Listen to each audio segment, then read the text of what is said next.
Guys, what's up? We are back on Tobey the Christmas Pickle Part 2 and 3, guys. So, I finished both of those parts. We're not done the story. There's still Part 4 and Part 5, and I might even put a 6th part as an ending or double the climax or a pre-climax. So, we're going to see how that all turns out.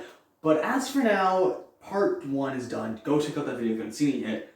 What are you doing? You gotta go check that out. Part 2 and Part 3 are what I'm going to be reading today. I finished Part 2 like a day or like the next day or a few days after Part 1 was finished. I think actually the next day. It was the next day after I finished Part 2, but I didn't record it because I wanted to wait for Part 3, which I now finished today. And I am going to, when I'm done the story, like I'm done this whole story, go back, make some edits, make sure I like everything, the fluidity of it, the rhyming of it, just the storyline of it as well, and might make a few edits, so if you do end up reading the final story, you might feel like it's a bit different than what I have seen on these previous videos. So, in regards to that, let's get into the video.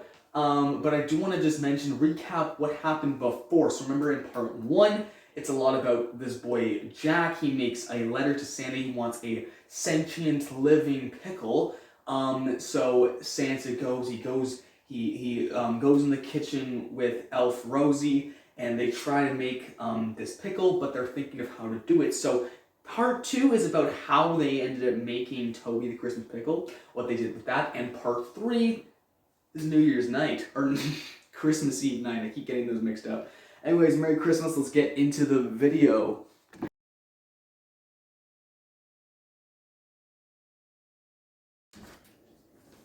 Tobey the Christmas Pickle by Edwin J. A. Copeland. Chapter 2, Tobey's Creation.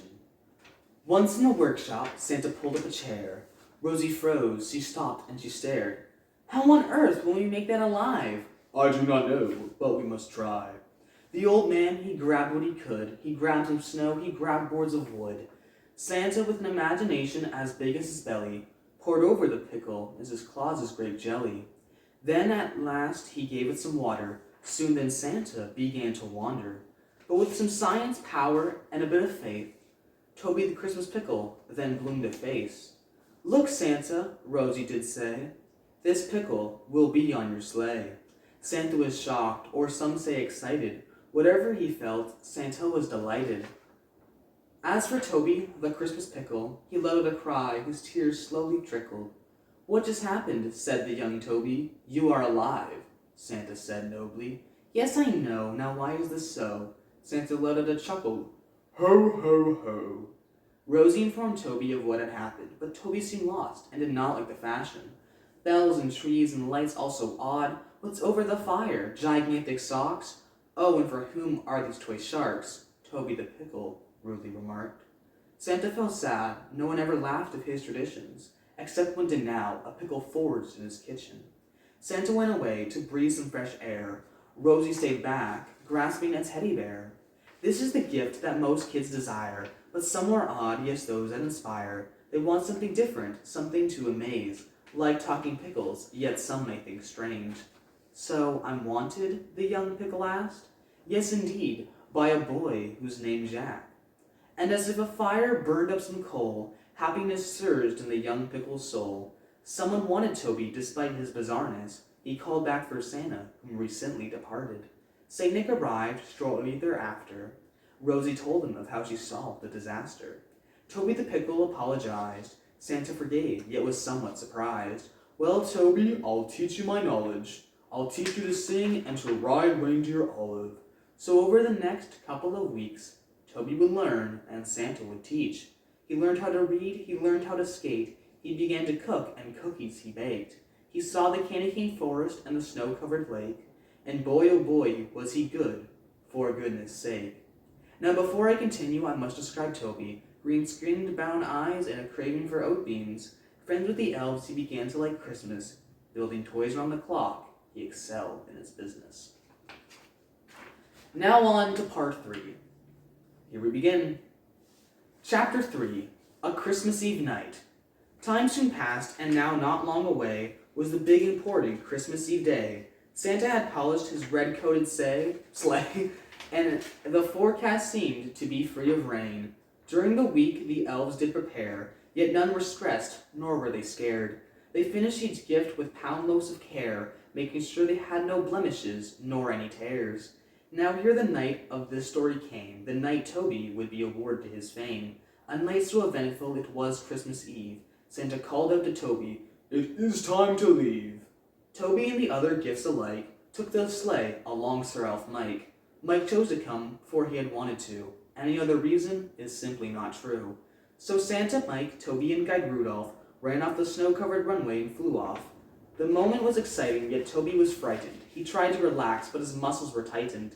But upon gazing the view, he distressed and calmed down, gazing upon all the beautiful sights all around. Gifts inside boxes and snow along ice, trees and some grass, and houses with lights. Across the nations they did do much travel, across snow, grass, and sand, and along roads of gravel.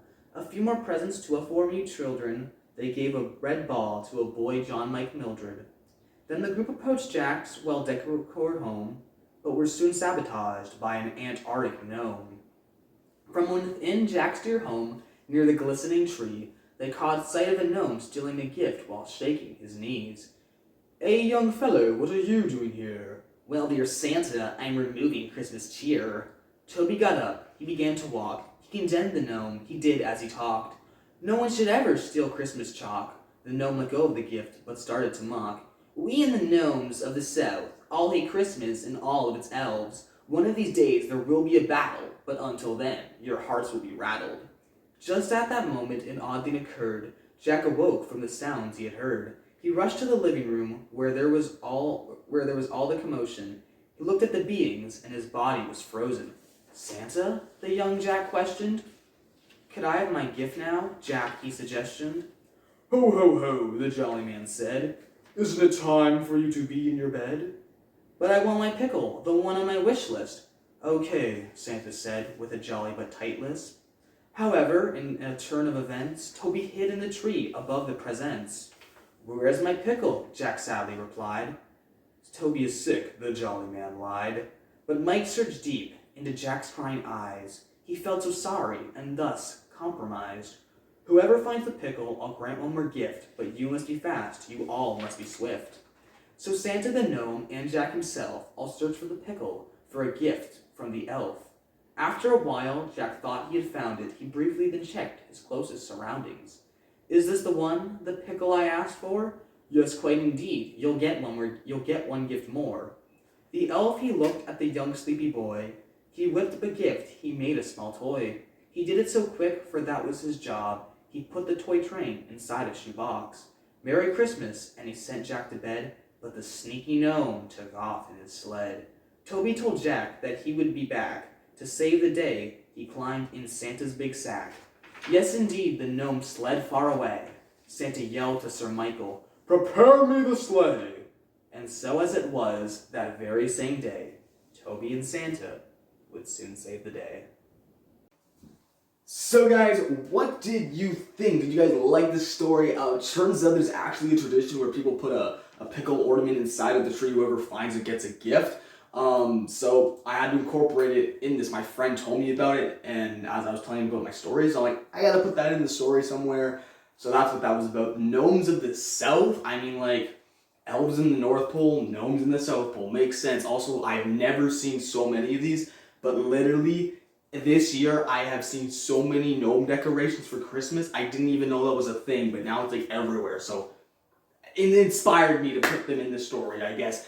Like I said, the final part will be going, probably releasing in sometime in January. I don't think I'm going to be having time for Christmas.